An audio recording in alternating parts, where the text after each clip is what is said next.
In chapter 14 of Book 6 of De Bello Gallico, Caesar continues to describe to us what the Druids do and what kind of life they lead and how you become a Druid.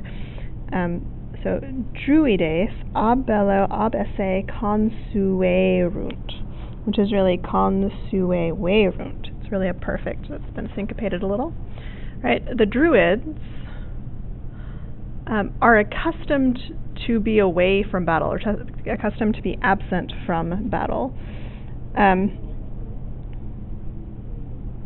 So usually they don't get put in battle. Neque tributa una cum reliquis pendunt.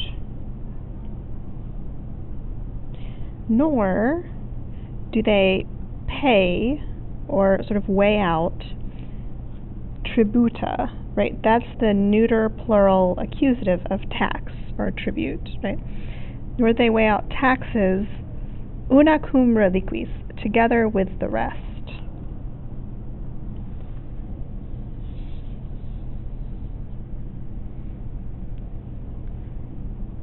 Militiae vacationem omniumque rerum habent immunitatem.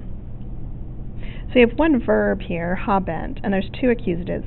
Vacationem, which looks like vacation, it means exemption, and immunitatem, which looks like immunity, and means it's really freedom from taxes, or exemption.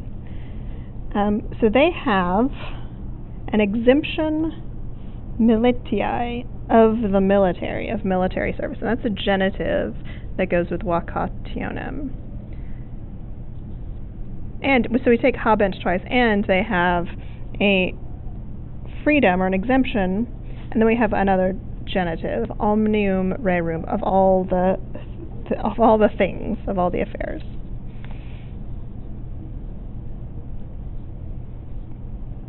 So Druids neither pay taxes nor serve in the army. Tantis excitati premiis et sua sponte multi in disciplinam conveniunt. Excitati is nominative, and tantis premiis is ablative, right? Having been animated, called forth by such prizes, and sua sponte, by their own willingness. We've seen spontus a lot when we were looking at the Aeneid, and Aeneas leaving, right, he said, not of my own willingness. So sua sponte is by their own willingness. Multi is our nominative, and it's described before by excitati, right, having been excited, animated, aroused by such rewards. Many come into the study, or the learning. Et a parentibus propinquisque metuntur. And I think it's best for this part if we take another many. So many come by their own sort of willingness into the study, and many are sent by parents and relatives. And that's kind of an idea that we have too, even in the Middle Ages or the Renaissance. A lot of people join the church to make a living, right? If you were the youngest son of 8 sons, there was going to be very little money for you, but someone would feed you and clothe you and educate you if you joined the church. So it's kind of like that. Magnum emi numerum versuum ediscere decuntur. So we start with our ibi right there. And our subject is these people. It's not expressed, but we can just take a they, right? They are said to ediscere is a form of discere, which means to learn, right? So if you want to say I learn Latin, you say disco Latinum. So edisco is to learn something thoroughly, to learn something all the way through. So they are said to carefully learn, like to learn thoroughly, a magnum numerum versum, a great number of verses. Right, versus is fourth declension, so is the genitive plural. Itaque annos non nulli vicenos in disciplina permanent.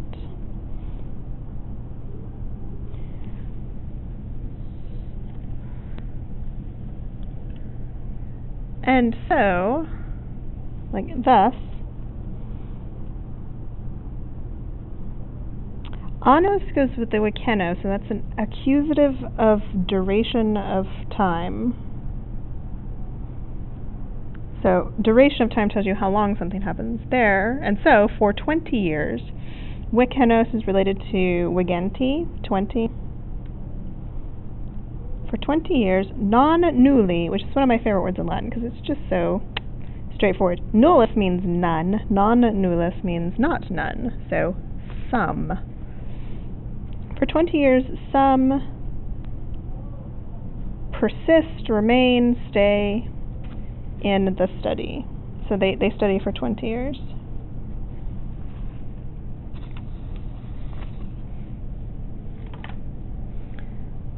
Neque fas esse existamant. And, remember, neque is and not, and they don't think it to be fas. Fas just means proper or correct, something that's good.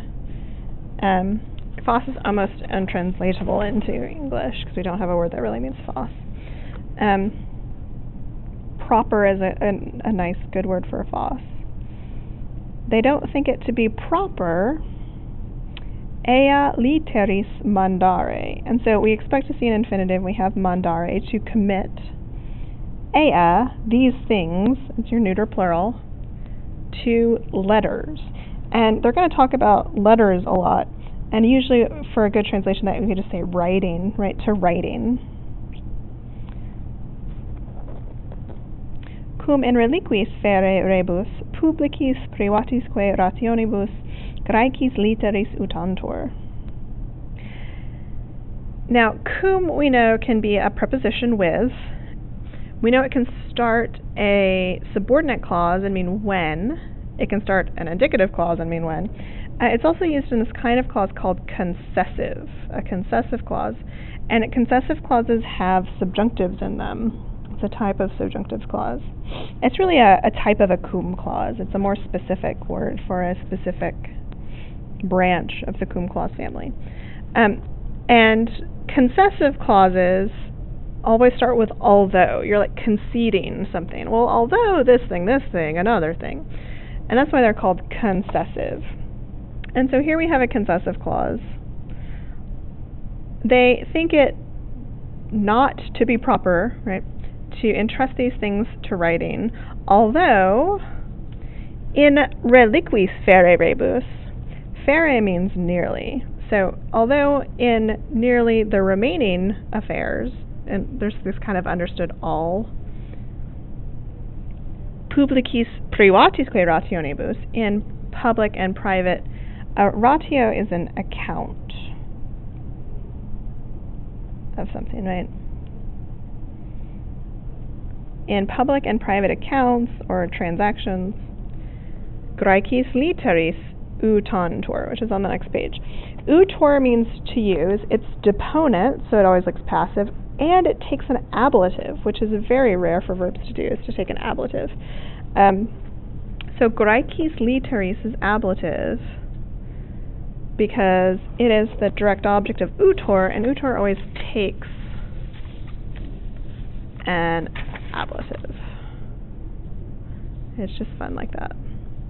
So if I want to say I like to use pencils, pencils would be ablative. Alright, so in all other instances, they use Greek letters. Id mihi duabus de causis instituisse videntur. Now, we know that Caesar hardly ever refers to himself in the first person, and here we have a mihi. And the book has a good note on this.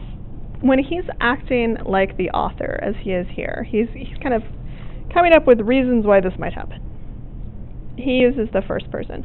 But if he's describing something he actually did in battle, if he wants to say, and then Caesar jumped off the ship, he uses the third person. So it's kind of like every book has an author, so it's okay for that to be first person. But not every author is Caesar. Not every author jumped off the ship. All right. Where are we? Videntor. Remember that the passive of video videre is to seem. So they seem to me. And then we have an infinitive that's a perfect infinitive, instituisse. They seem to me to have sort of adopted, and then we have to go back for our it duabus de calcis, for two reasons. So he's going to list the reasons that he thinks they adopted writing Greek letters. And then we're going to have a subjunctive in this next part, because he's sort of reporting what he thinks someone else thinks, which is not very factual, so it gets a subjunctive in Latin. Quod neque in vulgum disciplinam effere velent, neque eos qui discunt litteris confusos minus memori studere. Okay, so let's take our first neque to the next neque. Quod neque in vulgum disciplinam effere velent. Because they want, and here you have your subjunctive, because he doesn't know, he just thinks, right? Because I think that they want neither, and now we have an accusative thing, because it's the thing they want, right? They want neither the disciplinam, but it's also the subject of our infinitive, which is passive. So our accusative thing is really a subject. They want neither the study, the learning, whatever you want to say for disciplina, to be made known or like carried out into the vulgus, means the common people, the masses. So they neither want their knowledge to be carried out into the masses, nor, and we're also going to be using our velent here, so we have an infinitive studere. Neither this nor do they want, which we have to supply. And then, do they want eos, those, and that's the subject or infinitive, just like disciplinam. Studere means to be eager. So they don't want those who learn, qui discunt, to be eager, let's say, to devote themselves menos memoriae, less to memory. And the confisos, the literis confisos here, confistos describes eos. So having trusted in, and then literis is the thing that is confidoed. Having trusted in or relied on writing. So because they want neither the learning to be carried out into the masses, nor do they want those who learn to rely less on memory, having trusted in writing. Which is, that sentence is pretty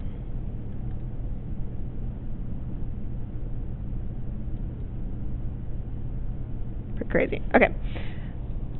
Quod fere plurisque occidit. And then we have another fere here. Fere is a very Caesarian word. He uses that word a lot.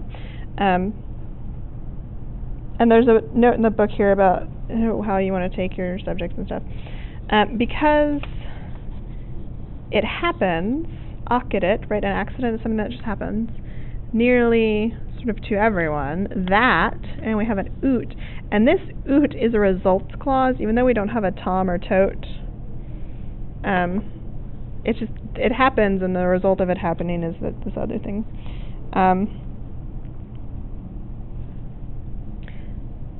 This is the result of them relying on their memory, right? Praesidio literarum diligentiam in perdiscendo ac memoriam remittant.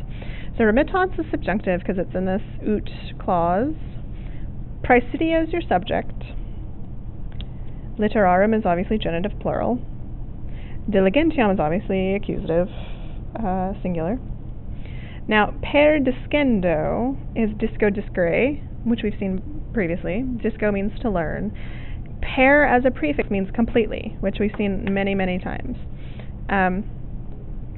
So per discendo is to learn something completely, and it's a gerund.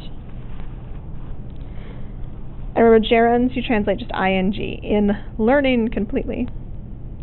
And then memoriam also goes with the in. Alright, so it happens to many that the praesidio, the safety of writing, literarum, remittant you can say is like to send something back, which is the mitto and the re, and it also means to diminish or sort of release or give up. I like diminish here, which is not listed in the book, but is listed in a real dictionary. The safety of writing diminishes the diligentium, right? The care that the book says, painstaking care in learning completely and memory. Right, the safety of writing diminishes the care in learning completely. Right, if you know something's written down, you're not going to memorize it or be as careful as knowing it. Right, it's like a quiz that you have notes that you can take, or you can use your notes on it. In primis, hoc velunt persuadere. So we're completely changing tracks now. And he's going to describe the Druidic sort of beliefs in the afterlife. So, in primis is sort of like especially or first of all, as we would say in English. I like especially, right? Hoc volunt persuadere. They want to persuade this, sort of more than anything else, before everything else. So it's kind of an abrupt transition. They're trying to persuade people of this thing. Non interire animas. So the thing that they're trying to persuade, the subject's accusative and the verb is infinitive, so this is like an indirect statement. So it's kind of like, this is what they want to say, that blah blah blah. So spirits do not die, but ab aliis post mortem transire ad alias, but are transferred after death ab aliis from some ad alios to others. So it's like reincarnation. Atque hoc maxime ad virtutem excitare putant metu mortis neglecto. And our verbs putant, they think. And the book has a good note on this too. Here we really have to supply some kind of subject for excitare that's not here. And they say we can either put animos back in and say they think that souls are greatly sort of animated or excited, or men, which sounds better to me, like people. And putant, they think. I'm going to put in people. Excitare, which is a passive infinitive, are excited. Maxime, greatly, or greatly excited. Ad virtutem. Remember, virtus, the best thing to do to translate virtus is not to translate it virtue. The vir of virtus is man, and virtutem means manly excellence. And excellence is a good translation for virtus. It means manly excellence, but it's feminine, so be careful. It's not weird at all. So, they think that people are greatly excited to excellence, hoc, by this. That's a long O, hoc. It's an ablative. Metu mortis neglecto.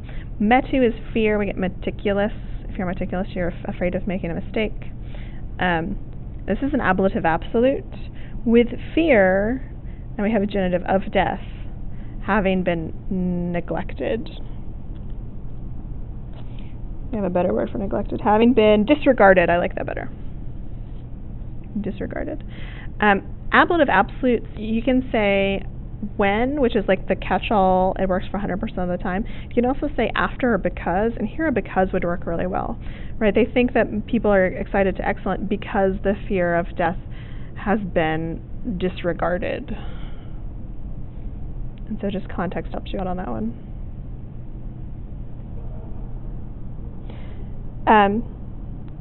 Right, so they think people will be less afraid to die because they're taught that their souls don't die but will just be transferred to another body, so who fears death? No one. Multa praeterea de deseribus atque eora motu. Many things, praeterea. Praeter means beyond, praeterea means like moreover. Many things moreover about the stars, sideribus, and eorum motu, and their motion. Right, eorum is genitive plural.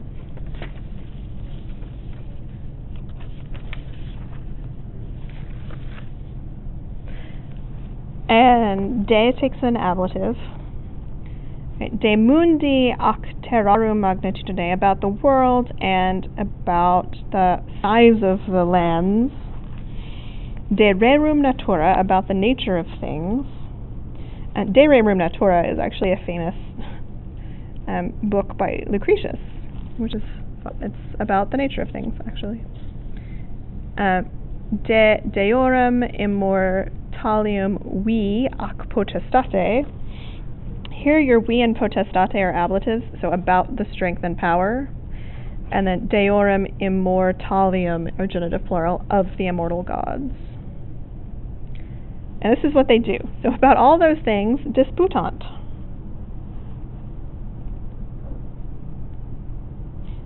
It's like they discuss, they teach, debate about, the book says. So they discuss all of those things at when tutti tradunt, and they hand over these things to the youth. So this is what they're teaching the younger generation about. Stars, their motions, and lands, and the nature of things, and the gods, and blah, blah, blah. Alright, and that's the end of 614. The next few sections, it's not about the Druids anymore, but about the other class, the knights, and about their lives.